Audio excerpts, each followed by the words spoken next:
Hey everybody, welcome back to Race of History. We are going to get into the Sabaton history for Far From the Fame. Um, the second part of the Great Northern War series will either be out later today or early tomorrow. I'm planning on recording it in just a little bit, so if I can get it uploaded and everything, up and going and all that, then it'll be out later today. But if not, I'll push it to tomorrow. But that series will be continuing. But I wanted to.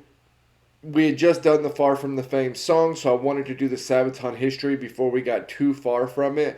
And also, I don't want to get all the way away from Sabaton because there's still a lot of songs on my list to get to, and a lot of the topics I'm really interested in. So that's what we're gonna do today.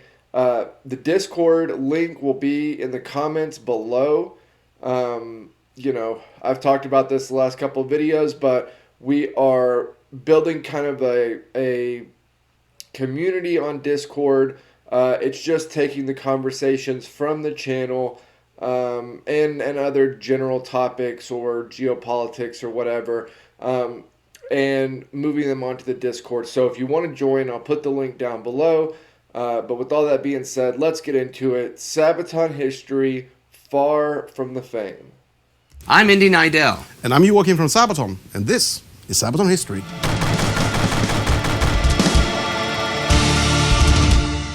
Karel Janoušek is often forgotten today outside of Central Europe, but his story is a story worth telling.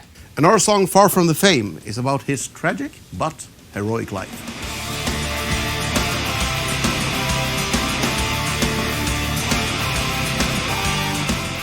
Ano, Miloš. Ano. No, dobrý večer. Karel Janoušek was born October 30th, 1893 in Přerov in Moravia, Silesia, the Czech domains of the old Austro-Hungarian Empire. Growing up in a large family, Janoušek prepared for a future as a clerk and was studying at a German business school when the empire declared war on Serbia in July 1914 and the First World War began. With major battles between the Austro-Hungarian and the Russian armies soon ravaging the Eastern Front, turning the fields of Galicia into a graveyard for hundreds of thousands of young men, the empire's war effort was close to collapse. In desperate need of fresh recruits to bolster the ranks, Karel Janoušek was conscripted into the army in June 1915. After completing his training in the 57th Imperial Royal Landwehr Regiment, he was sent away from the Eastern Front to the newly opened Italian front. This was because of his Czech heritage. The Czechs were often portrayed as unreliable elements of the Austro-Hungarian Empire. They and the Slovaks were, it's true, dissatisfied with imperial rule and their lack of autonomy and self-determination. So, doubting their loyalties and suspecting that various Slavic peoples would not fight well or would even desert to brother Russian Slavs, the Czechs and Slovaks ended up fighting in the numerous battles of the Isonzo River until the Eastern Front nearly collapsed under the weight of Russia's mighty Brusilov offensive in the summer of 1916.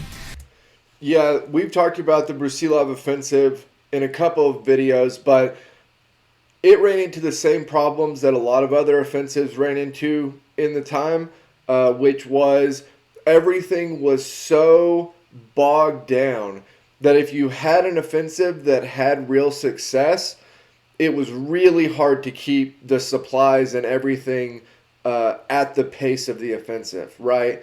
So that was not just a Russian thing, although they definitely struggled with that. That was the issue that all the major powers ran into with offensives that actually achieved some success, because so many of the offensives were just slaughters for whoever was going on the offensive. Also, I kind of wonder, there are certain areas and countries that really they just had a rough go in this time period and historically. Places that were under Austrian rule want their freedom, want to get out from under it, and then they end up, not very long after being under the Soviet Union. Like, I don't know, that just, I wonder what that transition was like, and what internal strife happened in that time period. And also, imagine that you are a guy that is this age at the time period, right? So you're old enough that you would get conscripted for World War I. You survive the war. You live a little bit of your life outside of conflict, and then World War II starts. Is your thought process that, like, the modern world is just can't coexist with each other, and that big global conflicts are just going to be the way that things are? Because having two huge explosive conflicts like that so close together, like, if you are somebody who got drafted, at a decently young age into World War I, you have not known very much other than this type of global conflict throughout your life. So I wonder if that starts to be like a sort of cynicism that creeps into your mind, that this is just the direction the world is going. It's just going to be sporadic, huge explosions of conflict going forward. Even the possibly unreliable Czechs had to be pulled away to fight the Russian steamroller, which genuinely was close to knocking the Austrians out of the war. Anyhow, sometime around July 2nd, 1916, the high water mark of the offensive, Janoušek was captured by the advancing Russians and sent to a prisoner of war camp in Ukraine. Russian high command was well aware of the political discontent of the Czechs, Slovaks, and other Slavic soldiers serving in the Austro-Hungarian army, and planned on turning those men against their former emperor. Janoušek, like many other captured Czechs, took up the offer to switch sides in the hope that after the war, they might be allowed to rule their own country. On August 1st, he joined the 2nd Volunteer Division of the Serbian Army in Odessa, and in October 1916 became part of a Czechoslovak volunteer rifle regiment north of Kiev. After Russia's February Revolution in 1917, the Russian army slowly but surely disintegrated, and as Janoušek's unit was transferred to the front in July 1917, many Russian soldiers were simply deserting, but the Czechs and Slovaks remained, believing in their cause. That's interesting. The Russians are looking at it like they're fighting for no reason, right? Like, they hate the system and czar that they are fighting under. Whereas some of the other groups that are hoping for independence on the backside of this, they very much are fighting for a cause. And so that's an interesting kind of dynamic there, where the actual Russian army is blowing away like the wind at this point. I mean, it is just hemorrhaging deserters. But then you have other groups that aren't Russian fighting for the Russians that are very steadfast in their willingness to fight because they want their independence.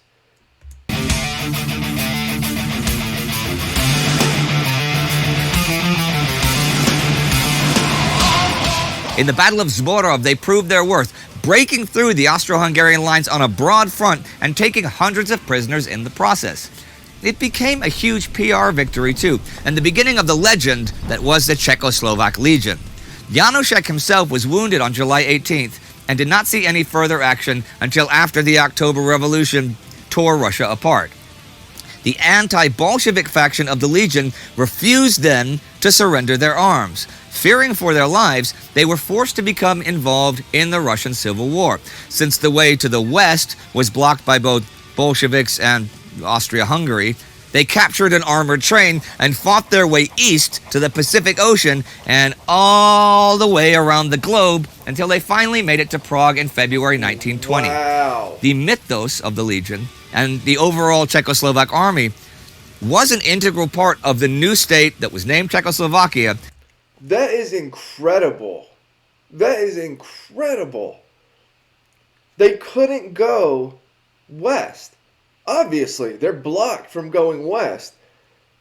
And so they go, that is so crazy. I did not know that. And Janoušek remained close to the army. After he had graduated from the War College in 1923, he joined the new Czechoslovak Air Force and began training as a pilot. Soon he was commander of an air reconnaissance course at Cheb in Bohemia, where he became fascinated with meteorology and the doctrines of Italian theorist Giulio Douhet. In Aerial Warfare, Douhet wrote, "There is no need for defensive tactics, since the skies are vast, and you can't build trenches like on the ground. The bomber will always get through, so the only option left is the offensive." Janoušek taught Douhet's theories on aerial superiority and how to maintain an aggressive spirit in the skies. As he studied further at Prague University in 1936, Nazi Germany set its sights on the Czechoslovak state. The dissolution of that state and its armies followed the German occupation in March 1939, which forced Janoušek and hundreds of defiant soldiers and officers to escape from Nazi rule. With the help of the underground resistance ring Obrana Naroda, Janoušek fled to France, going through Greece and French Lebanon, reaching Paris in December 1939. Immediately, he got in contact with the French government and other Czech officers trying to create a united Czechoslovak Air Force. But like the rest of the French army at the time, his plans were hindered by logistical and leadership deficiencies within the French army until it was too late. The French army, not the French army. Sorry for saying it that way. It's not the French army. It's specifically the French leadership and the just irrational unwillingness to address the issues that plague an army if you don't keep up with it, right? If you don't keep it maintained. The French army is just so left out to dry in World War II. It's such a, because they get a terrible historical rap. The common French soldier gets a bad historical rap for World War II, and I feel like that is totally unfair. They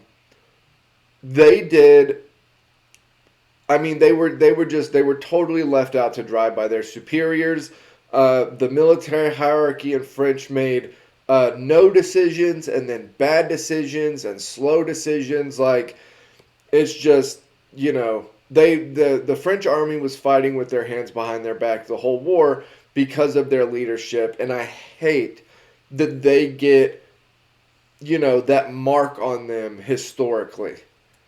In the face of the German invasion in May and June 1940, Janoušek fled once more, this time via a Dutch ship to England. The British High Command was better organized, particularly with regard to their air force, but Janoušek and the other officers still had to jump through a whole load of diplomatic hoops until they were able to convince British Prime Minister Winston Churchill and company of their value. But once established, the Free Czechoslovak Air Force became a strong asset to the defense of the island. Fighting in RAF uniforms and planes, they fought the Germans throughout the Battle of Britain. The experienced Czechoslovak fighter pilots were awarded many medals. Janoušek especially, although disliked by many of his superiors, had been very much valued by the British as the best Czech commander around. By 1941, the Czechoslovak Air Force had over 1,600 active service members. As the Great War is over and lost, he's been wounded in war, he returns with awards. Into battle again, far from home, from a far distant land, our martial command. Janoušek was a masterful organizer, and as Air Vice Marshal, spent much time overseeing the squadrons and their training. He made several trips to Canada and the U.S. to teach there, and was even knighted by King George VI as Knight Commander of the Order of Bath.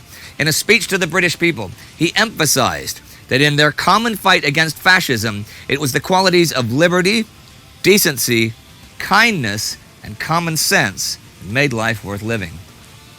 But his fame did not escape his enemies' attention. Back in occupied Czechoslovakia, the Nazis killed his wife. and a sister and one of his brothers perished in the concentration camps of Auschwitz and Buchenwald. Many others from his large family were jailed and tortured in order to get information about him and the Czech resistance. After 5 years of fighting for a different country in a foreign uniform, the war came to a close and it was time to return home. That is so brutal. The idea that you would go after somebody's family or friends or, associates for something that they don't actually play a part in, just to spite that person, is completely irrational to me. You've gotten to the point where the ends justify the means in terms of not just the conflict or handling offensives, but even in regards to revenge, the way that you're seen abroad. You've gone to such a point that the ends justify the means, even with getting back at your adversaries. And that is just such a brutal thing. But the journey home was problematic. As the Americans withdrew westward, all of Czechoslovakia fell under the Soviet zone of influence. Relocating British fighter squadrons back to Prague was already a diplomatic nightmare, yet still, by August 1945, Janoušek and his men were allowed to return to their home country as the official Czech Air Force. Siblings sent to the death. His wife made the ultimate prize. Still, that's the warrior's son.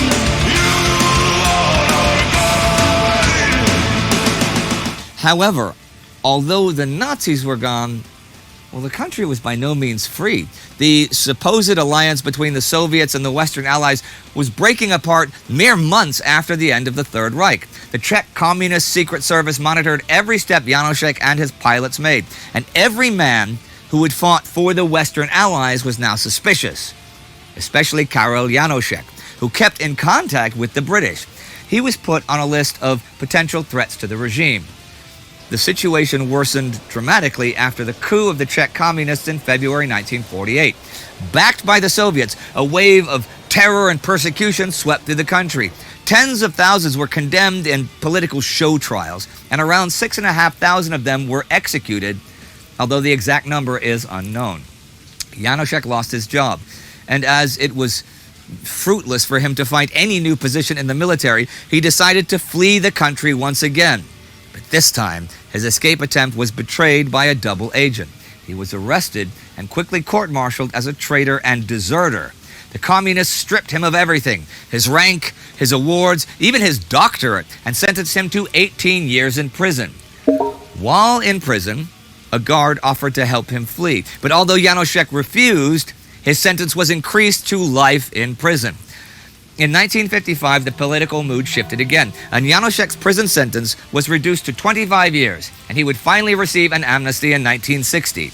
After the Prague Spring in 1968, Janoušek was rehabilitated, but it would take another 22 years until he would be restored his rank and awards. Karel Janoušek, however, passed away before that happened, on October 27, 1971. After the fall... What a brutal story. I mean, what a brutal story. You have fought literally your entire life for the idea and then preservation of the independence of your country. You finish fighting, you go home, the independence of your country is taken away. You come under communist rule by the backing of the Soviet Union, and then because you fought for your country's independence, you are now an enemy of that very same country. Everything you've done, all of the awards, everything is stripped away. You're thrown in jail. Just That is just so brutal. Fall of the Czechoslovak communist regime, he was posthumously promoted to general, and all of his 40 awards, British, French, Russian, and from many other countries, were officially returned, and his service and sacrifices honored once again.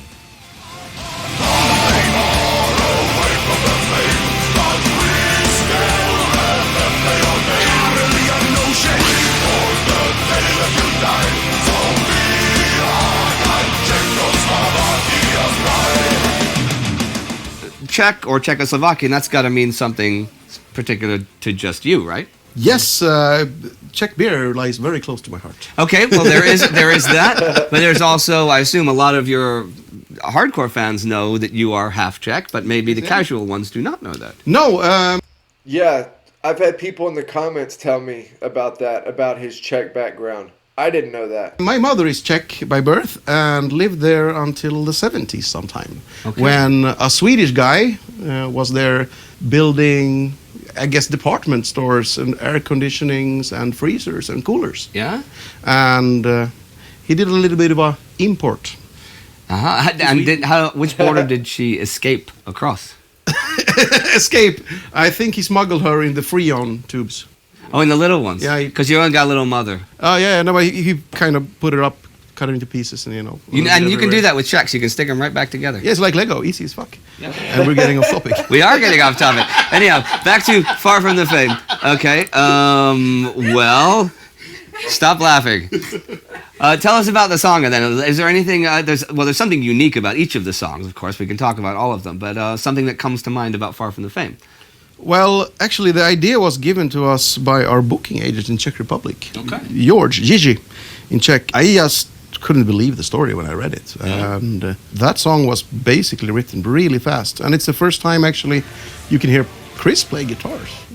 This is the first recording you did with him. Yeah, exactly. Sibling sent to the cliff. His wife paid the ultimate price. Still, as the warrior son, you are a guy. And to, even though I grew up in Sweden, I always spent my summers in Czech Republic. I feel more at home in Prague than in Stockholm, for example. I don't know, it sounds weird and, hippie style, but to get in touch with that part of your heritage somehow make me feel proud. Czech? No, I can order beer and tell people to fuck off. So And you know what I always like? Because, when I lived there, of course, the first thing you learn is how to order beer. But you have different words for, pivo, piva, and piv, depending if it's 1, 2, 3, 4, or 5 beers. It's jedno pivo, dvě piva, tři piva, čtyři piva, and pět piv. See? And so if you order pět piv, you'll get 5 beers. If you say pět piva, you'll get a head shake because you're not ordering your beer properly. this guy really knows Czech. You learn a lot here on Sabaton History. Yeah, I only remember what I do in adult life, which is basically, as I said, order beer.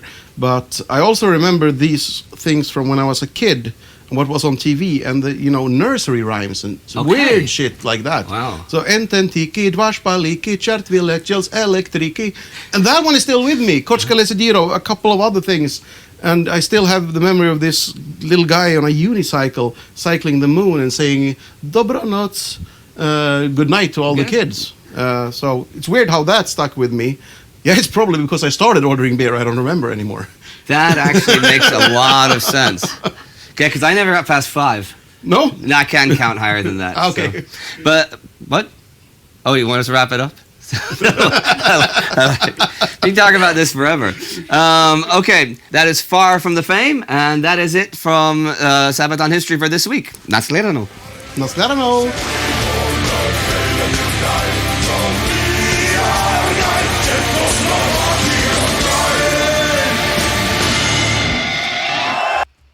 All right, that was Far From the Fame, Sabaton History. As always, like, comment, subscribe. Help me keep building the channel over here. I will see you all next time.